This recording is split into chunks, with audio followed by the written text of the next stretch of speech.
तो एटम के बारे में डिस्कस कर रहे हैं हम। तो लास्ट क्लास में हमने देखा था, क्या देखा था, what is an atom, J Thomson model देखा हमने, रुदरफोर्ड मॉडल देखा। तो आज हम देखते बोर्स मॉडल। कौन सी? Bohr's model. सो जैसे रुदरफोर्ड मॉडल में अब देखा जाएगा तो रुदरफोर्ड मॉडल में दिक्कत क्या है कि जैसे एक एटम, सो एटम के अंदर छोटा सा जो है ना न्यूक्लियस है, छोटा सा न्यूक्लियस सेंटर पे है। अभी इसके आसपास जो है, इसके आसपास अब देखा जाएगा तो इलेक्ट्रॉन्स रिवॉल्व कर रहे हैं इन ये पर्टिकुलर ऑर्बिट, इन ये पर्टिकुलर ऑर्बिट इलेक्ट्रॉन्स रिवॉल्व कर रहे हैं। सो ऐसे इलेक्ट्रॉन्स रिवॉल्व, लेकिन बात क्या है कि जैसे इलेक्ट्रॉन्स रिवॉल्व कर रहे हैं, इधर इलेक्ट्रॉन, कोई भी इलेक्ट्रॉन रिवॉल्व कर रहे हैं,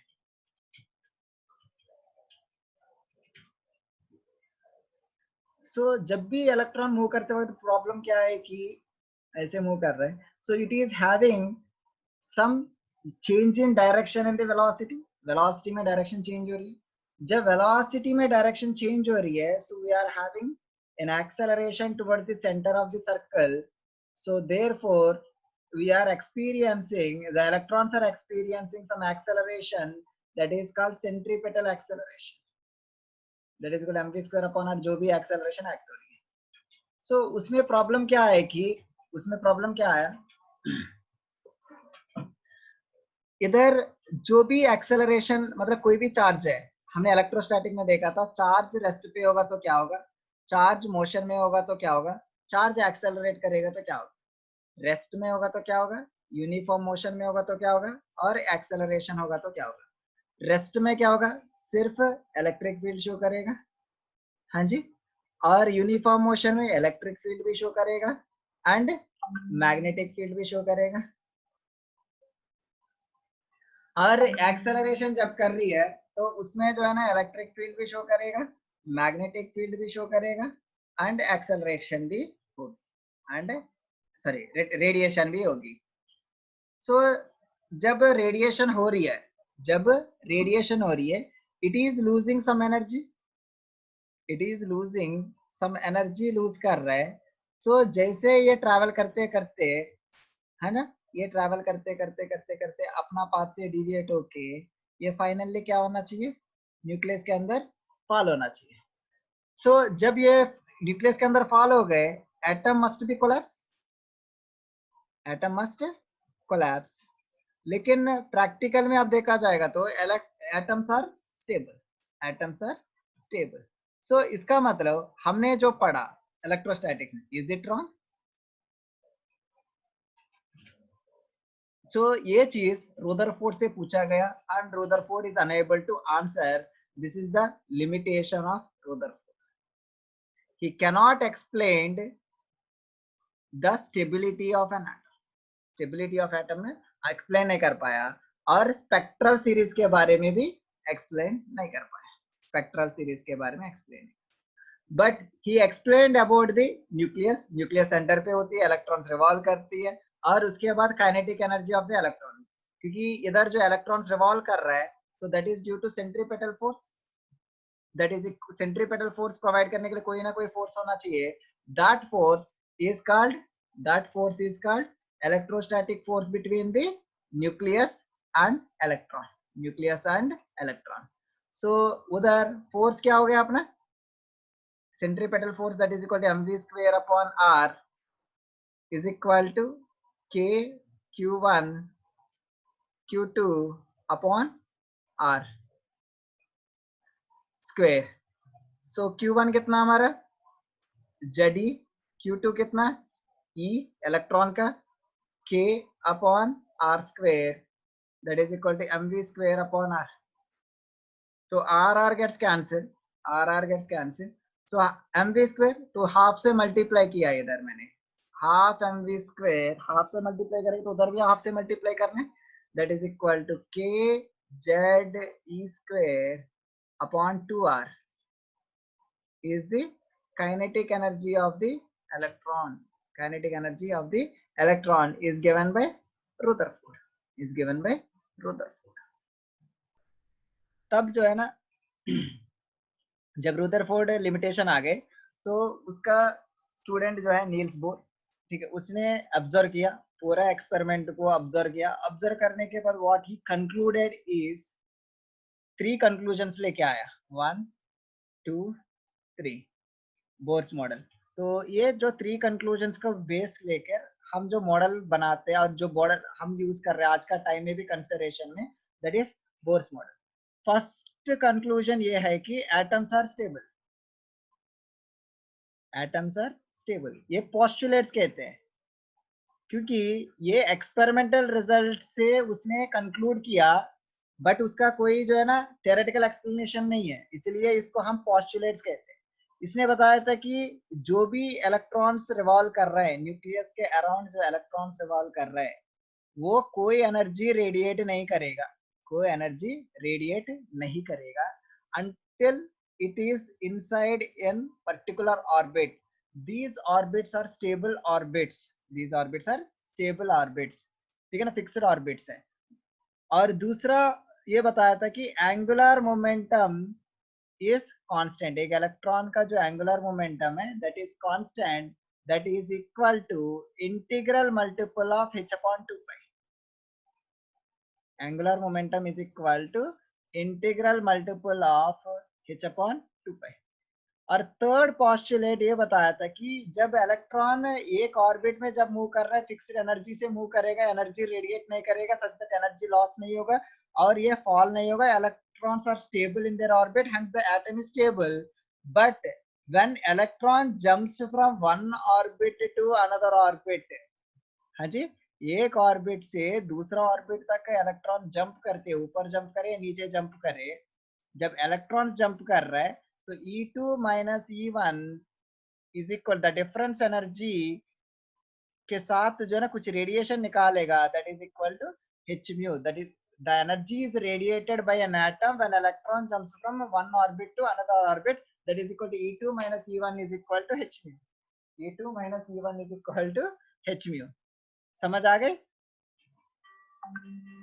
जैसे ये पोस्टुलेट्स हैं, तो ना फर्स्ट पोस्टुलेट क्या था हमारा, एटम स्टेबल, और second MVR, L is equal to MVR, और third E2 minus E1 is equal to h.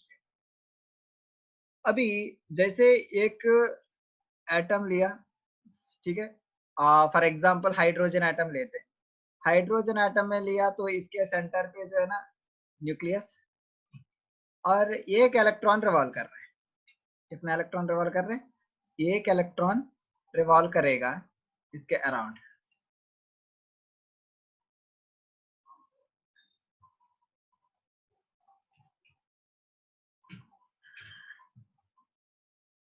एक इलेक्ट्रॉन रिवॉल्व कर रहा है।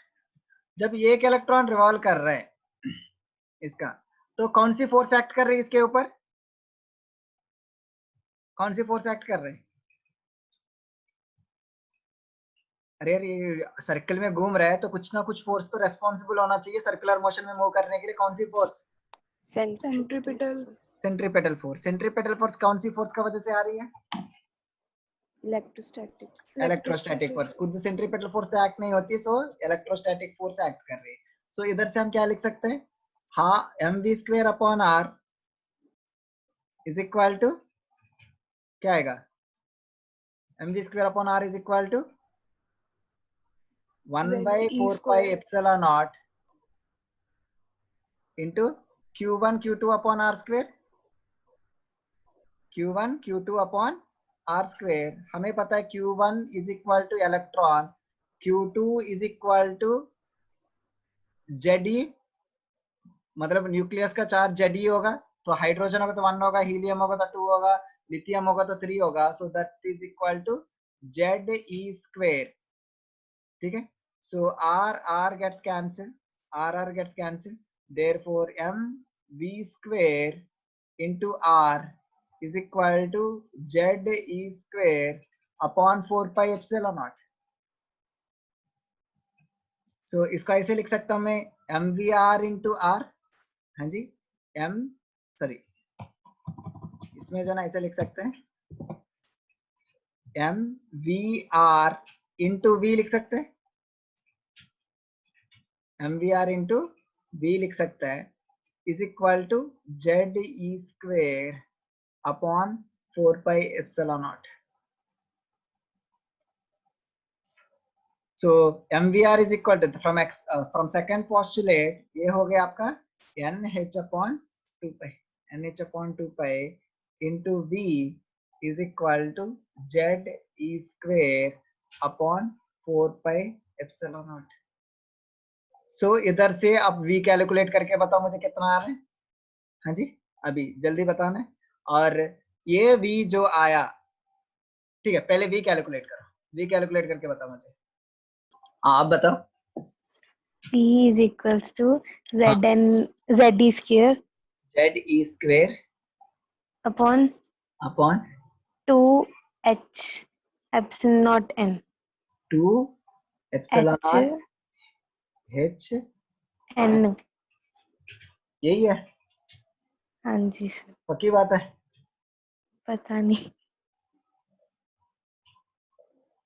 हाँ जी यही आया सबका. Yes, sir. Yes, sir. इसका Yes, मतलब V is directly proportional to Z upon N.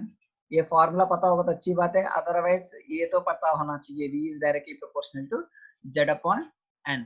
अब ये काम करो, ये जो V आपने कैलकुलेट किया इधर, हाँ जी, ये वाला V जो है ना MVR is equal to NH upon 2 pi, इसमें सब्स्टिट्यूट करके मुझे R का वैल्यू बताओ. R का वैल्यू कितना आया ये बताना. कैलकुलेट करो. हाँ जी बोलो.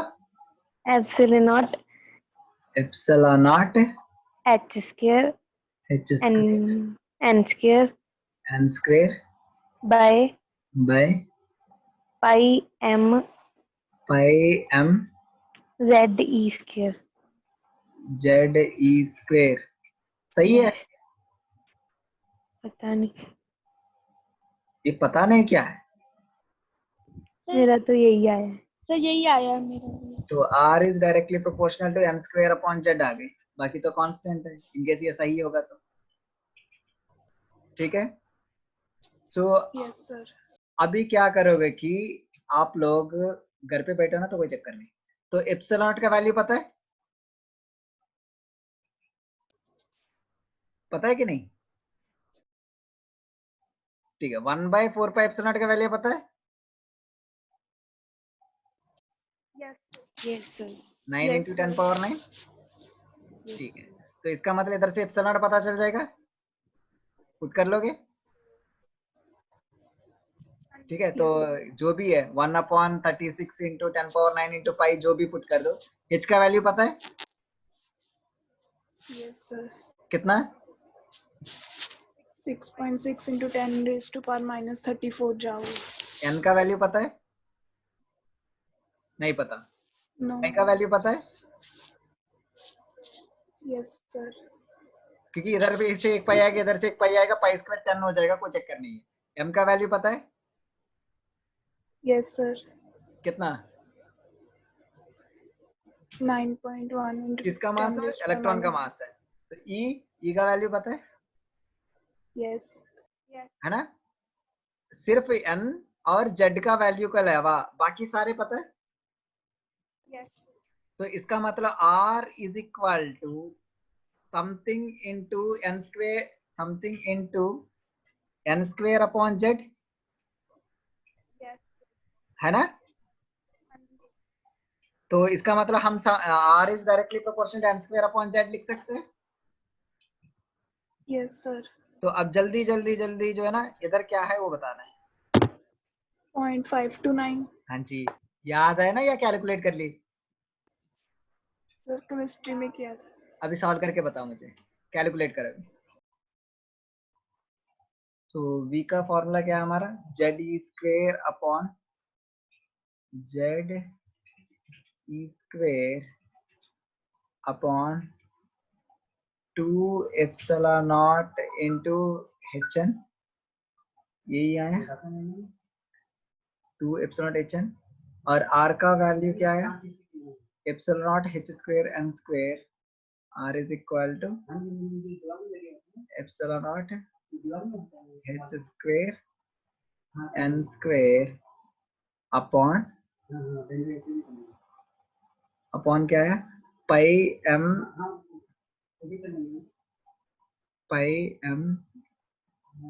ZE square. सो देयरफॉर क्या पता चला हमारा, रेडियस भी आ गई और वेलोसिटी भी आ गई। सो इधर से हमें ये पता चलेगा kinetic energy is equal to half mv square, half mv square. So v का वैल्यू ये है, तो ये सब्स्टिट्यूट करेगा तो you will get kinetic energy, you will get kinetic energy. बताना काइनेटिक एनर्जी कितना है। और similarly potential energy is equal to minus 1/4 pi epsilon naught, 1/4 pi epsilon naught Q1 Q2 upon R, it is the value of potential energy. So अब ध्यान से देखा जाएगा तो Q1 is equal to E electron और Q2 is equal to nucleus का charge ZE, और R का वैल्यू जो है वो इधर से आ जाएगा। तो ये सब्स्टिट्यूट किया आपने तो you will get the value of potential energy। तो पोटेंशियल एनर्जी का वैल्यू भी आ जाएगा, और पोटेंशियल एनर्जी आ गई, हाँ जी, और काइनेटिक एनर्जी आ जाएगा, दोनों आ जाएंगे। तो दोनों को ऐड किया you will get total energy, total energy आ जाएगा। सो टोटल एनर्जी जब आया, जितना भी वैल्यूज है सारे वैल्यू सब्स्टिट्यूट करना, तो इसमें e पावर 4 आएगा समवेयर, तो आप e क्यूब तक वैल्यू पुट करना, e छोड़ देना, एक e छोड़ देना, e into Z upon Z square upon N square value आएगा। बाकी का जितना भी चीज है वो सारे सब्स्टिट्यूट करके फाइनल वैल्यू आप निकालेगा तो पुट करके दैट विल बी -13.6 आएगा, और E को हमने चेंज कर दिया तो वो इलेक्ट्रॉन वोल्ट में आ जाएगा। So that is equal to Z square upon N square will be the answer for total energy, will be the answer of total energy. So ये चीज आप करके नेक्स्ट क्लास तक आना, ठीक है, ये चीज करके नेक्स्ट क्लास तक आना। नेक्स्ट जो है ना हम स्पेक्ट्रल सीरीज के बारे में बात करते हैं। कौन सी? Spectral series. स्पेक्ट्रल सीरीज कैसे फॉर्म हुई, Lyman, Balmer, Paschen, Brackett, Pfund, वो सारे एक बार डिस्कस करते हैं।